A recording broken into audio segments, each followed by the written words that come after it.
अस्सलाम वालेकुम। मैं हूँ आसफ़ा और आपको खुशामदीद कहती हूँ इस पॉडकास्ट में जिसका नाम है सेहत सलामत। सेहत सलामत एक ऐसा प्लेटफॉर्म है जिसका मकसद है आपकी सेहत की निगहदाश्त। आप चाहे किसी शहर में रहते हैं, किसी गांव में, देहात में या किसी दूर दराज कस्बे में, हमारा मकसद है आपकी सेहत की निगहदाश्त। हम आपको आगाही देंगे और साथ ही साथ हमारे इस पॉडकास्ट के ज़रिए मुख्तलिफ डॉक्टर्स आपको अहम मशवरे भी देंगे। हमारे आज के इस पॉडकास्ट के मेहमान हैं डॉक्टर अलीम लियाकत, जो कि डॉक्टर इन फिजियोथेरेपी हैं। डॉक्टर अलीम लियाकत जो कि ऑस्ट्रेलिया से सर्टिफाइड स्पाइनल मैनुअल थेरेपिस्ट हैं, सर्टिफाइड मॉलिगन प्रैक्टिशनर हैं, सर्टिफाइड इन ड्राई निडलिंग और कनीजियो टेपिंग है, सर्टिफाइड कायरोप्रैक्टर हैं इटली से। डॉक्टर साहब, आपको सबसे पहले तो इस पॉडकास्ट में खुशामदीद कहते हैं। Thank you so much for inviting me. Doctor साहब, आजकल पाकिस्तान में जो सबसे बड़ा मसला है, मुझे लगता है कि शायद कमर दर्द है, क्योंकि कभी सुनते थे कि शायद कमर दर्द का ताल्लुक उम्र से है, लेकिन आज तो कोई बच्चा हो, जवान हो, बूढ़ा हो, खातून हो, हर उम्र का जो शख्स है वो एक ही शिकायत करता है कि कमर दर्द है। जी बिल्कुल, कमर का दर्द बहुत ज़्यादा इंक्रीज़ हो चुका है हमारी पॉपुलेशन के अंदर, जिसकी मेन वजह हमारा सेडेंटरी लाइफस्टाइल है। बेसिकली हमारा जो लाइफस्टाइल है वो इतना एक्टिव नहीं रहा। हर बंदा इस वक्त कंप्यूटर पे काम कर रहा है, मोबाइल फ़ोन पर लगा हुआ है, स्क्रीन टाइम बहुत ज़्यादा बढ़ चुका है।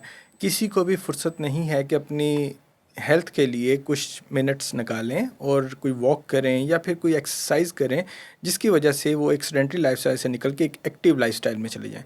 और इन्हीं वजूहात की बिना पर हमारा जो कमर का दर्द है वो बहुत ज़्यादा इंक्रीज़ हो चुका है। सही, तो आपको क्या लगता है कमर दर्द की जो वजूहात हैं वो सिर्फ यही हैं, और क्या इसका कोई ताल्लुक किसी ख़ास एज ब्रैकेट से ज़्यादा होता है?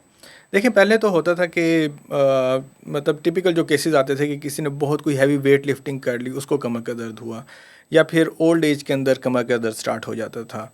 और यंगस्टर्स अमूमी तौर पर इस बीमारी से बचे रहते थे। लेकिन अब 80% जो पॉपुलेशन है उसको कमर का दर्द हो रहा है। इसकी मेन वजह हमारा अगेन वही लाइफस्टाइल है कि हमारे मसल्स बहुत वीक हो चुके हैं, हमारी डाइटरी हैबिट्स बहुत ख़राब हो चुकी हैं। हमें जिस तरह अब आप देखें कि हम में से कौन खुश नसीब हैं जिनको देसी घी या फिर अच्छा दूध मिलता होगा। किसी को भी नहीं मिलता, और उसकी वजह से कैल्शियम इंटेक इतना अच्छा नहीं रहा, धूप का एक्सपोजर नहीं है, जिसकी वजह से विटामिन डी बॉडी में नहीं जाता। जब विटामिन डी नहीं होगा, कैल्शियम नहीं होगा, तो उसकी वजह से हमारी बोन्स वीक होना शुरू हो जाएंगी। बोन्स वीक होंगी तो उनके साथ साथ मसल्स वीक होंगे। और इस वजह से पहले जिसे मैं बात कर रहा था कि हम हैवी वेट लिफ्टिंग करते थे तो कमर में दर्द निकलता। अब जो हमारे पास केसेस आते हैं, पेशेंट कहते हैं कि हमारा पेन नीचे गिर गया, हमने पेन उठाने के लिए नीचे झुके और उसके बाद हमारे कमर का दर्द निकल आया। तो इतनी ज़्यादा हमारी बुरी सूरत हाल हो चुकी है हमारी बॉडी की कि हल्का सा भी ट्रिगरिंग फैक्टर हमारे बैक पेन को ट्रिगर कर देता है। तो करना क्या चाहिए ताकि इस कमर दर्द से बचा जा सके? देखें, जो सबसे इम्पॉर्टेंट है वो हमें अपने लाइफस्टाइल्स बेहतर करने चाहिए, सही। हमें अच्छी हैबिट्स अपनानी चाहिए, हमें एक्टिव रहना चाहिए। हमें आप अच्छी हैबिट या एक्टिव रहने को क्या, कुछ लोग कहते हैं कि मैं तो दिन भर काम करती हूँ, सुबह बच्चे स्कूल जाते हैं, फिर दो और काम होते हैं, फिर और काम होते हैं। हजरात ये कह रहे होते हैं कि जी सुबह से ऑफिस निकल के जाता हूँ, दिन भर काम होते हैं, तो वो तो कहते हैं कि वो एक्टिव हैं। तो यहाँ आपकी एक्टिव रहने से मतलब क्या है? देखें एग्जैक्टली हमारे पास जो हाउस वाइफ्स आती हैं वो ये कहते हैं जी हम तो सारा दिन काम करते रहते हैं, हम और कितनी एक्सरसाइज करें। वो जो काम कर रहे हैं वो एक्सरसाइज में नहीं आता। अगर आप वॉक कर रहे हैं सारा दिन, अगर आप चलते फिरते रहते हैं ठीक है, लेकिन अगर आपने वॉक करनी है तो प्रॉपर आपको तकरीबन 40 मिनट्स डेली ब्रिस्क वॉक करनी है, तो वो फिर आपकी वॉक कंसिडर होगी। अगर आप घर के अंदर ही एक कोने से दूसरे कोने पर जा रहे हैं तो आपकी वॉक कंसिडर नहीं होगी। तो इसी तरह अगर ऑफिस वर्कर्स हैं, अगर उन्होंने सारा दिन बैठ के ऑफिस के ही काम करने, तो वो उनकी वॉक नहीं हो रही। वॉक तब होगी जब आप स्पेसिफिकली 40 मिनट्स निकालें, 30 to 40 मिनट्स एटलीस्ट, और उसके दौरान आप ब्रिस्क वॉक करें। टहलकदमी भी नहीं होनी चाहिए, तेज़ वॉक होनी चाहिए जिससे आपका कार्डियो बेहतर हो, जिससे आपका देखिए वॉक बहुत बेनिफिशियल है, एक्सरसाइज बहुत अच्छी है। अगर आप प्रॉपर वॉक करते हैं तो इसकी वजह से आप डायबिटीज़ से बचे रहते हैं, इसकी वजह से आपको ब्लड प्रेशर के अमराज नहीं होंगे, इसकी वजह से आपको मसल पेन्स, जॉइंट पेन्स, उन सब चीज़ों से बचे रहते हैं। इसके अलावा आपकी बोन स्ट्रॉन्ग होंगी, आपके मसल्स स्ट्रॉन्ग होंगे, और उसके अलावा बाकी जितने भी बॉडी में पेन्स निकलते हैं आप उन सब से बचे रह सकते हैं। आपने खुराक का भी जिक्र किया, तो खुराक क्या लें जिससे कमर दर्द से बचा जा सके?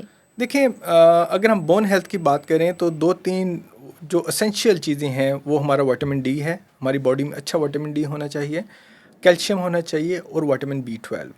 अब अगर हम विटामिन डी की सबसे पहले बात करें तो विटामिन डी जो है वो यूजुअली सनलाइट से हमें आता है। सही। अब आप ये देखेंगे लाइफस्टाइल की जब भी मैं बात करता हूँ तो हम में से कितने लोग हैं जो कि सनलाइट एक्सपोजर लेते हैं। कोई भी नहीं लेता, गर्मियों में बिल्कुल भी नहीं लेते, सर्दियों में भी किसी के पास टाइम नहीं है सनलाइट में बैठने का।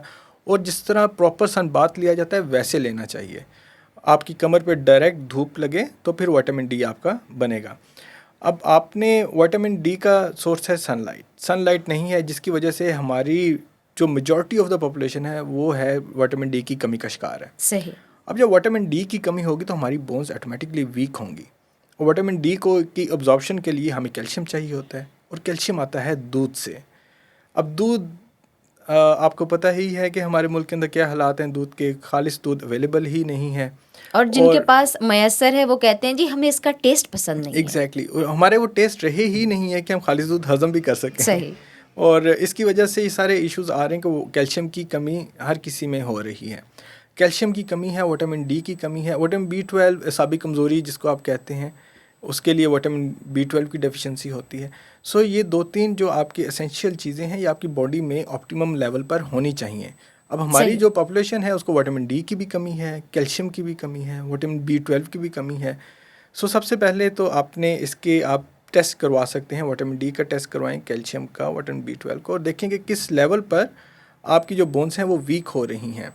इसी तरह अगर बात की जाए डीजेनरेटिव चेंजेस की, मतलब कि वक्त के साथ साथ इंसान बूढ़ा होता है तो उसकी हड्डियां भी ऐसे ऐसा डीजनरेशन की तरफ जाना शुरू हो जाती हैं। जिस तरह बाल सफ़ेद होते हैं इसी तरह हड्डियां भी ऐसे ऐसे डीजनरेट होती हैं, कमज़ोर होती हैं। अब ये डीजेनरेटिव चेंजेस हैं, पहले ये मेल्स के अंदर 55 या 60 ईयर्स में स्टार्ट होती थी और फीमेल्स के अंदर मेनोपॉज के बाद 45 की एज में स्टार्ट होती थी। लेकिन अब अगर बात करें हमारे पास 20 ईयर्स के मेल और फीमेल दोनों आते हैं डीजनरेटिव चेंजेस के साथ।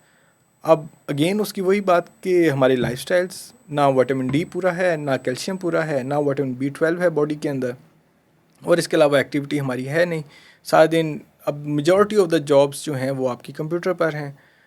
कोई किसी भी सेक्टर का बंदा है, कंप्यूटर पे उसने काम करना है।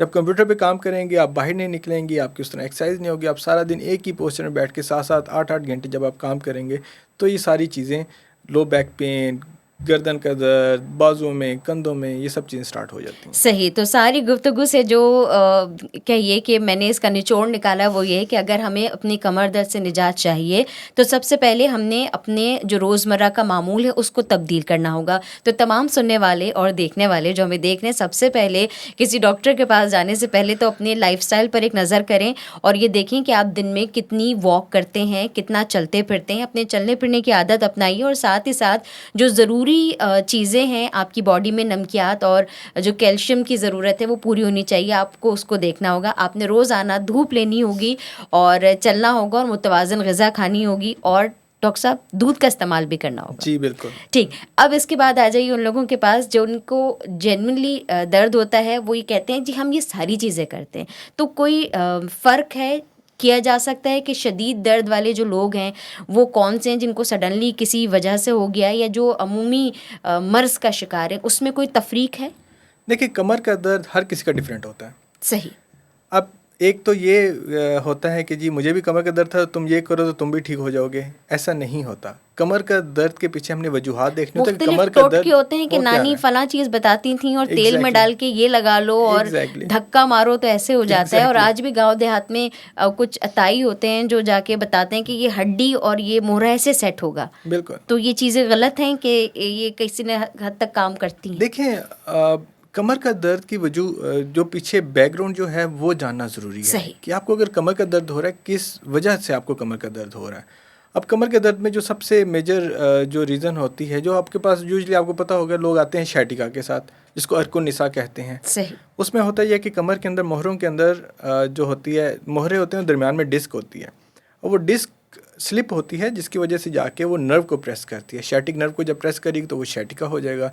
शैटिका के अंदर आपका जो दर्द है वो कमर से स्टार्ट होगा, उसके बाद किसी एक टांग में या दोनों टांगों में पूरा नीचे तक जाएगा, पाँव तक आपका दर्द जाएगा और वो बहुत शार्प शूटिंग पेन होता है, बड़ी शिद्दत की, जैसे टीसें उठ रही होती हैं वैसा दर्द होता है वो। तो वो बैक साइड से जाता है, लेग की बैक साइड से। अगर वैसा दर्द हो रहा है तो आपको शैटिका हो गया है। सही। अब जब शैटिका हो गया है तो इसके अंदर ये जो अताई और वो जो आप बात कर रही थी, तो ये जो झटके देना और वो करना, वो सब इस चीज़ को बहुत वर्स कर देगा, तो वो कभी भी नहीं करवाना चाहिए। यानी कि तमाम सुनने वाले ये समझ सकते हैं कि अगर किसी को अर्कुनिसा का दर्द है, ऐसा कोई दर्द है, तो किसी टोटके या कहीं जाने से उसको फ़र्क नहीं होगा। उसके लिए आपको प्रॉपर एक मालिज के पास जाना होगा। वो फिजियोथेरेपिस्ट भी हो सकता है और वो कोई और कमर का इलाज करने वाला डॉक्टर भी हो सकता है। किसको रेकमेंड करेंगे आप? देखिए डिपेंड कि अगर आपको सिम्टम्स कैसे आ रहे हैं। सही। अगर आपको रेडिकुलोपैथी है, मतलब टांगों में दर्द जा रहा है, रेडिएटिंग पेन है, तो फिर तो आपको उसको फौरी तौर पे एज अ रेड फ्लैग लेना है कि मतलब मेरा ये ज़्यादा अब ख़तरा है और अब मुझे किसी ना किसी डॉक्टर के पास जाना है। आप ऑर्थोपेडिक सर्जन के पास भी जा सकते हैं, न्यूरो फिजिशियन के पास या न्यूरो सर्जन के पास भी जा सकते हैं। इसके अलावा आप अपने फिजियोथेरेपिस्ट के पास भी जा सकते हैं। सही। और इसके अलावा अगर आपको दर्द जो है वो लोकलाइज्ड लो बैक पेन है, तो उसके अंदर फिर डिफरेंट वजूहात आती हैं। वो जो पेन है वो आपकी जो कमर में जो पट्टे होते हैं, जो मसल्स होते हैं, उनकी स्टिफनेस की वजह से भी हो सकता है। और इसके अलावा आपका जो स्पाइन और हिप का जॉइंट होता है उसकी वजह से ही पेन होता है। और इसके अलावा अगर आपके कोई लिगामेंट्स डैमेज हो रहे हैं जिन्होंने स्पाइन को होल्ड किया होता है, उसकी वजह से भी इस तरह के दर्द होते हैं। तो सबसे पहले कमर के दर्द किस वजह से हो रहा है, किस नोयत का दर्द है और क्या वो एक जगह पर है या वो फैल रहा है, इस चीज़ पे डिपेंड करता है। सही। कमर दर्द की वजूहात और चीज़ें तो आपने बताई हैं। अब अगर कोई शख्स जाता है तो एक और जहन में एक ख़्याल होता है कि अगर कमर का दर्द है तो शायद ये बता देंगे कि रीढ़ की हड्डी में या डिस्क में कोई मसला है और शायद अब इसकी सिर्फ सर्जरी होनी है और अब ऑपरेशन होगा, इसलिए बेहतर है डॉक्टर के नहीं जाएं। ये वो मिथ है या वो गलत हमारी सोच है जो माशरे में फैली हुई है। तो आपको क्या लगता है ये कहाँ तक सही है या गलत है? देखिए अगेन वही बात अगर टांगों में दर्द आपके जा रहा है और आपको लग रहा है कि यार ये शैटिका का पेन है, तो फिर तो आपको एमआरआई भी करवाना चाहिए और उसको इन्वेस्टिगेट भी करना चाहिए। अगर आपकी टांगों में दर्द नहीं जा रहा तो एमआरआई करवाने का भी कोई सवाल पैदा नहीं होता। सही। अक्सर लोग एमआरआई करवा लेते हैं, उनको सिम्टम्स आ नहीं रहे होते। तो अगर आपको सिम्टम्स आज से आ रहे हैं जिसमें आपको लग रहा है कि नहीं ये दर्द फैल रहा है, तो फिर आप एमआरआई की तरफ जाएं। और उसके बाद अगर आपको डॉक्टर सर्जरी का बोल रहा है तो आप थोड़ा बहुत खुद से आपको कुछ नॉलेज होना चाहिए कि सर्जरी कब कब रिकमेंडेड है। सर्जरी तब रिकमेंडेड होती है कि जब आप अपनी टांगों पे वज़न नहीं डाल पा रहे होते हैं, तब आप सर्जरी करवा सकते हैं। इसके अलावा अगर आपका यूरिन पे कंट्रोल ख़त्म हो जाता है और ब्लैडर पे कंट्रोल ख़त्म हो जाता है तो फिर आप सर्जरी की तरफ जाते हैं। अगर आपको इस तरह के सिम्टम्स नहीं आ रहे तो उससे बेहतर है कि आप पहले फिजियोथेरेपी करवाएं, कुछ वर्जिशें करें और कोशिश करें कि सर्जरी से बचा जा सके। सही। तो कमर दर्द को कम करने के लिए फिजियोथेरेपी कितनी कारआमद होती है?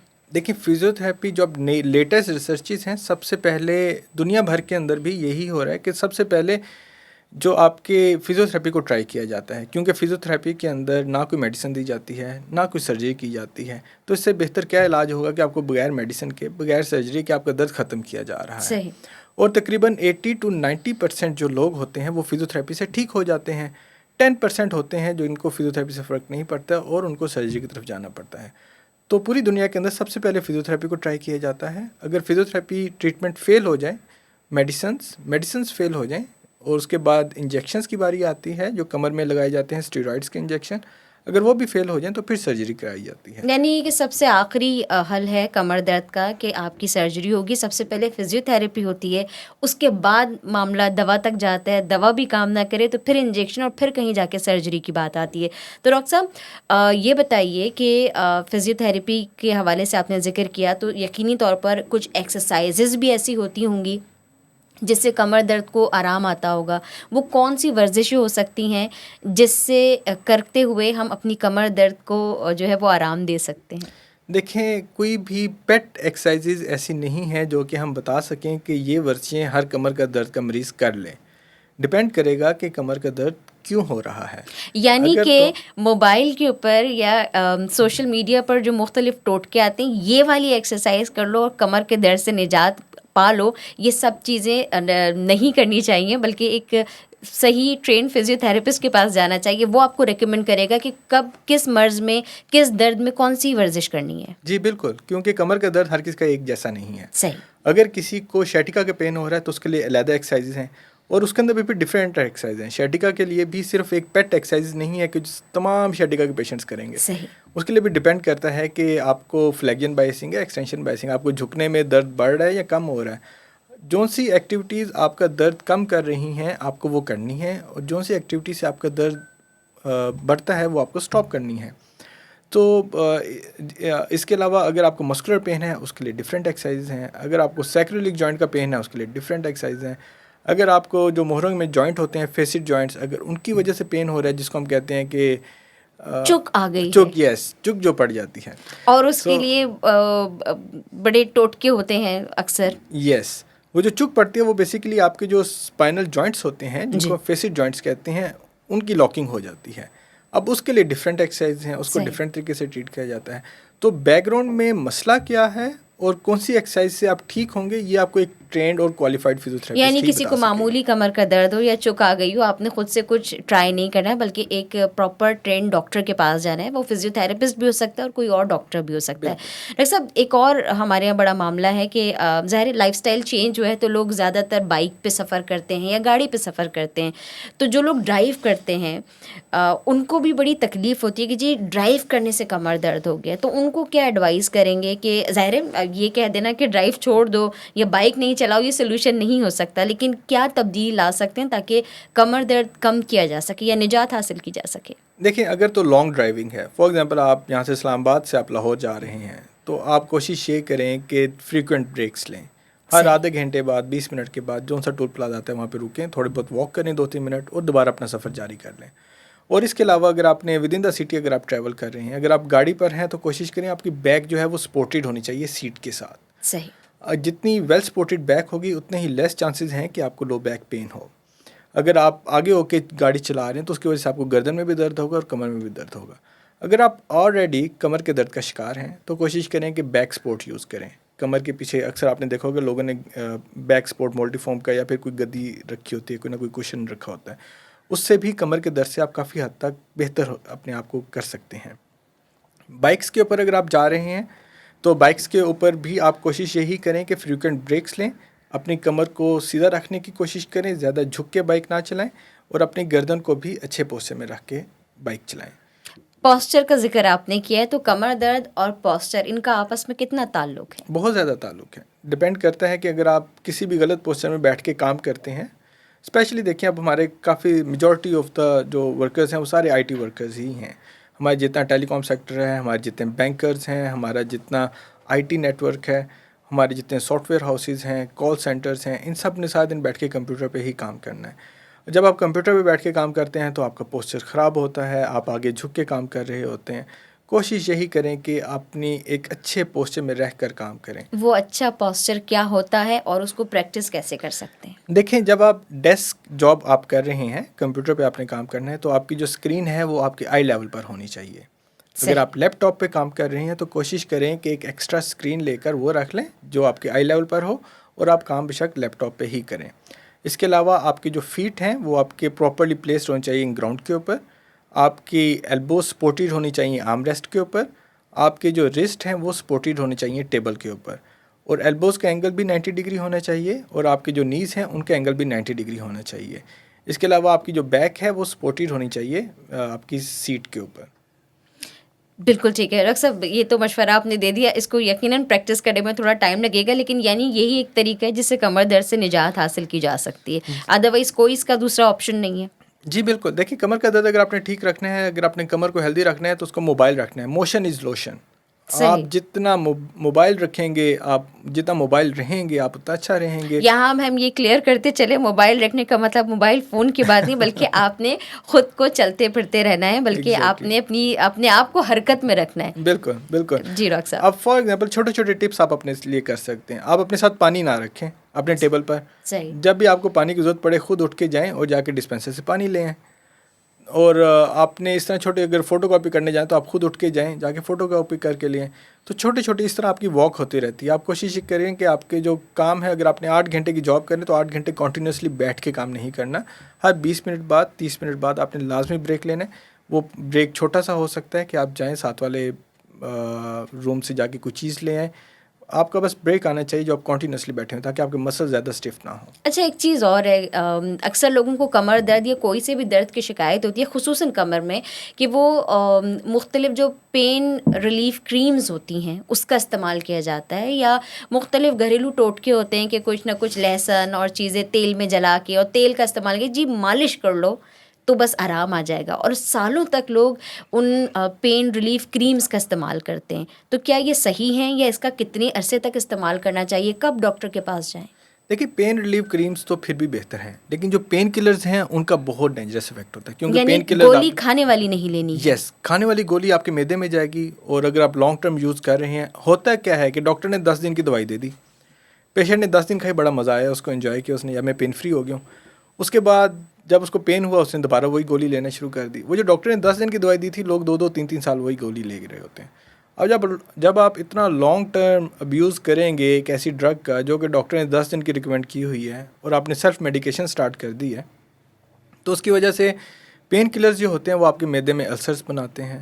इसके अलावा आपके गुर्दे फेल हो जाते हैं। हमारे पास बहुत से ऐसे पेशेंट्स आते हैं जो 2-3 साल पेन किलर्स खाए, उसके बाद डायरेक्ट उनका रीनल फेलियर हो गया, गुर्दे फेल हो गए। उसके अलावा जिगर के मसले होते हैं और जिगर फेल हो जाता है। सो ये तमाम चीज़ें खुद से अद्वियात लेने की वजह से या तो Exactly. जिगर फेल हो जाता है या गुर्दे फेल हो जाते हैं, और इसके लिहाजा अलावा ये नहीं लेना चाहिए। एग्जैक्टली सो खुद से आपने पेन किलर स्पेशली नहीं लेने, क्योंकि इनके बहुत बुरे असरात होते हैं। जेल्स कदरे बेहतर हैं उन दवाइयों से।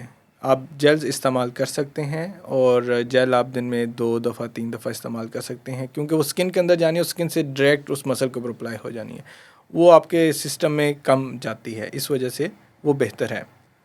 इसके अलावा अगर बात की जाए देसी टोटकों की, सो देसी टोटके मैं फ़ैन हूँ देसी टोटकों का, कि मतलब ठीक है, उनका कुछ साइड इफ़ेक्ट नहीं होगा आपको। आप मालिश ना करवाएं, इस तरह के कुछ ज़ोर वाला काम ना करवाएं, लेकिन अब जिस तरह हल्दी है, हल्दी जो टर्मेरिक है, turmeric is very good anti inflammatory, turmeric is very good antibiotic, turmeric is anti cancerous. और अब आपको पता होगा, जब भी कोई भी बीमार होता था, किसी को कहीं पे मोच आ गई, कुछ भी हो गया, कोई फ्रैक्चर हो गया, किसी कुत्ते ने काट लिया, हल्दी अप्लाई कर दी जल्दी से, क्योंकि हल्दी के अंदर अल्लाह ताला ने आपकी जो है हीलिंग पावर रखी है, उससे आपकी हीलिंग बहुत फास्ट हो जाती है। अब ऑक्सफोर्ड के अंदर रिसर्चेस हुई हैं जो कि कहती हैं कि ब्रूफिन से ज़्यादा अच्छा एंटी इन्फ्लेमेटरी हल्दी है। सो मैं तो अपने तमाम पेशेंट से कहता हूँ कि यार रात को सोते वक्त हल्दी वाला दूध पिएं, ताकि बॉडी में छोटी मोटी इन्फ्लेमेशन चल रही होती है वो ख़त्म हो जाए।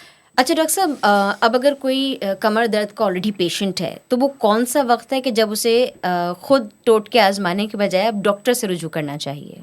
देखिए, कमर का दर्द को अगर हम क्लासीफाई करते हैं टाइम पीरियड के हिसाब से, तो हम 2 तरह के कमर का दर्द लेते हैं। एक एक्यूट पेन होता है। एक्यूट पेन वो होता है जब आपको अभी अभी स्टार्ट हुआ है, ताज़ा जो दर्द है उसको हम एक्यूट पेन कहते हैं। इसके अलावा अगर आपका दर्द पुराना हो जाए तो वो क्रॉनिक लो बैक पेन में कन्वर्ट हो जाता है।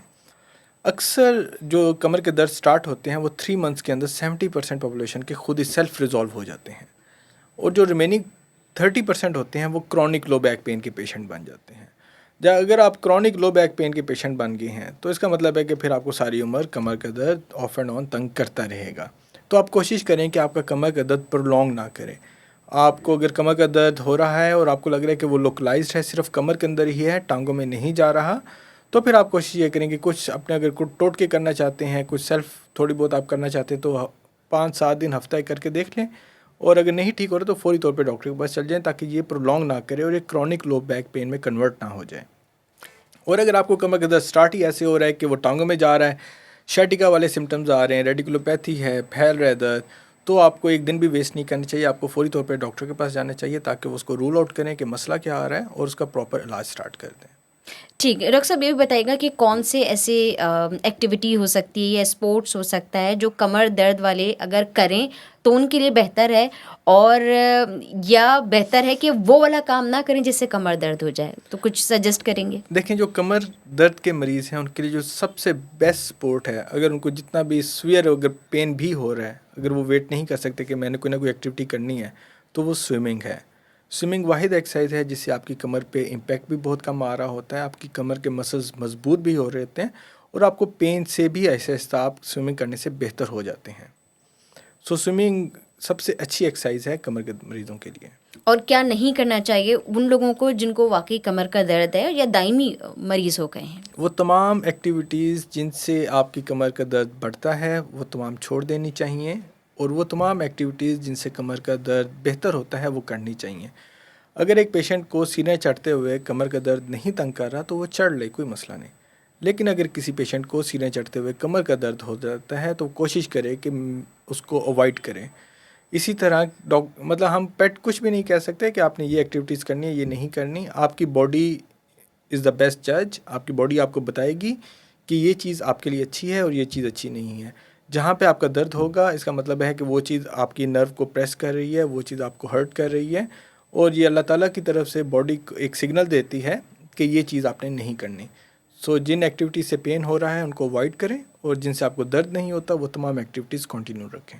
सही। डॉक्टर साहब, आखिर में मैं आपसे ये भी पूछना चाहूँगी कि फ़िज़िकल फैक्टर्स का ज़िक्र किया कि जिसकी वजह से कमर का दर्द होता है। क्या इसके अलावा भी और कोई फैक्टर्स हैं, साइकोलॉजिकल या स्ट्रेस, कुछ और भी है जिसकी वजह से कमर दर्द होता है? जी बिल्कुल, देखें स्ट्रेस जो होता है ना वो डायरेक्टली तो कोई इम्पेक्ट नहीं होता, लेकिन स्ट्रेस में जब भी आपकी बॉडी जाती है, अगर आपको मेंटल स्ट्रेस है, फिज़िकल स्ट्रेस है, किसी भी तरह का आप स्ट्रेस ले रहे हैं, तो उसकी वजह से आपके जितने भी मसल्स हैं वो स्टिफ हो जाते हैं। ये एक बॉडी का नेचुरल मैकेनिज़्म है कि बॉडी स्टिफ हो जाती है उस स्ट्रेस को कोप अप करने के लिए। जब बॉडी स्टिफ होगी, मसल स्टिफ होंगे, तो उसकी वजह से आपको गर्दन में दर्द स्टार्ट हो जाएगा और लो बैक पेन स्टार्ट हो जाएगा। सो वो उस वजह से हो रहा है क्योंकि आपने स्ट्रेस लिया है, और अगर आपने स्ट्रेस लिया है तो उसकी वजह से आपके मसल स्टिफ हुए हैं, जिसकी वजह से आपको कमर का दर्द और गर्दन में दर्द स्टार्ट हो जाता है। बिल्कुल। डॉक्टर साहब, आखिर में आप क्या एडवाइस करेंगे हमारे उन देखने वालों और सुनने वालों को जो कि इस वक्त आपको देख रहे हैं, उनको कमर का दर्द अभी शुरू हुआ है या वो दायमी मरीज़ हैं कमर दर्द के? देखें, अपना लाइफस्टाइल सबसे पहले बेहतर करें, और सबसे इम्पॉर्टेंट है एक्सरसाइज। अगर आपको कमर का दर्द हो चुका है या फिर अगर आपको शैटिका का पेन हो चुका है, तो अगर आप दो चीज़ें करते रहेंगे तो ज़िंदगी में इसकी एपिसोड दोबारा नहीं आएगी। आप दो चीज़ें कर सकते हैं। एक तो आप एहतियात कर सकते हैं कि जो पोस्चर आपको डॉक्टर ने एडवाइस किए हैं, जिस तरह डॉक्टर ने आपको कहा है कि आप बैठें, अपना पोस्चर का ख्याल रखें, अपनी ब्रेक्स लें, जो आपके डॉक्टर की हिदायत हैं उनको फॉलो करें। और इसके अलावा जो वर्जिशें डॉक्टर ने आपको बताई हैं, अगर आप वो करते रहेंगे तो आपको दोबारा कमर का दर्द नहीं होगा। लेकिन मसला ये आता है कि जब भी आप ठीक हो जाते हैं आप वर्जिशें छोड़ देते हैं। जब आप वर्जिशें छोड़ देते हैं तो वो वापस आहिस्ता आहिस्ता आपकी कंडीशन हो जाती है और आपको साल 2 साल के अंदर दोबारा दर्द स्टार्ट हो जाता है। अगर आप चाहते हैं कि आपका कमर का दर्द दोबारा ना हो और इसके एपिसोड ये लास्ट एपिसोड हो, तो डॉक्टर के हिदायत को फॉलो करें, और 5 से 10 मिनट निकाल के अगर आपको दर्द है या नहीं है, जो एक्सरसाइज आपको प्रिस्क्राइब की गई हैं उन एक्सरसाइज को फॉलो करें।